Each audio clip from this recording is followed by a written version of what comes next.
අද තියෙනවා රසටම හදපු දැල්ල කරි එකක්. මම මේ විදියට දැල්ල හදන්න පුරුදු වුණේ YouTube channel එකක තිබුණ වීඩියෝ එකක් බලලා. ඉතින් මට හිතුණා මේ දැල්ල එක ඔයාලත් එක්ක බෙදා ගන්න. මුලින්ම සෝදලා පිරිසිදු කරගෙන කපා ගනිපු දැල්ල ටික මුකුත් වතුර නොදා භාජනයකට දාලා ලිපේ තියලා තම්බනවා. දැල්ල වලින් උනන වතුර වලින්ම තමයි මම මේ දැල්ල ටික තම්බගත්තේ. ටික වෙලාවක් ගිහින් දැල්ල ටික බාගෙට තැම්බුනාම මේකට ලුණු, කහ, තුන පහ, මස් කරි පවුඩර්, ඒ වගේම පොල් කිරි එකතු කරනවා. ඒ ටික ඔක්කොම එකතු කරාට පස්සේ දැල්ල ටිකත් එක්ක හොඳට කවලම් කරලා ඊළඟට ඉතින් මේ පොල් කිරි ටික හොඳටම උතුරනකන් ලිපේ තියාගන්න.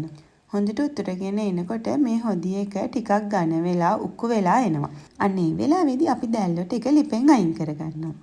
දැන් මේ දැල්ල එකට තෙම්පරාදුවක් තමයි හදාගන්නේ. භාජනයක් ලිපේ තියලා ඒකට තෙල් ටිකක් එකතු කරලා තෙල් ටික රත් වෙනකොට තලා ගනිපු ඉඟුරු සුදු ලුණු, අමු මිරිස්, කරපිංචා, ලුණු මේ ඔක්කොම ටික එකතු කරලා හොඳට තෙම්පරාදු වෙනකන් තියාගන්නවා. ටික වෙලාවක් තෙම්පරාදු වුණාට පස්සේ අපි තම්බ ගනිපු දැල්ල ටික තමයි මේකට එකතු කළේ.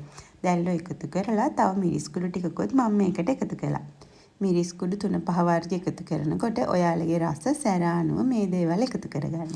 ඊළඟට මේකට කපා ගනිපු තක්කාලි ටිකකුත් එකතු කරලා අපි දැල්ල තම්බ ගනිපු පොල් කිරි ටික ආයෙමත් මේකට එකතු කරනවා. ඊළඟට ඉතින් ගින්දර පොඩ්ඩක් වැඩි කරලා මේ පොල් කිරි ටිකක් හිඳිලා උකු වෙනකන් උයා ගන්න තමයි තියෙන්නේ. මම ටිකක් හොදි ගතිය තියලා දැල්ල කන්න කැමති නිසා දැල්ල ටික බාගෙට හිඳීගෙන එනකොට ලිප ඕෆ් කරලා ලිප උඩ එහෙමම දැල්ල ටික වහලා තියුවා. ටික වෙලාවකට පස්සේ තව ටිකක් හොදි හිඳිලා මෙන්න මේ විදියට තමයි අපේ දැල්ල එක තියෙන්නේ.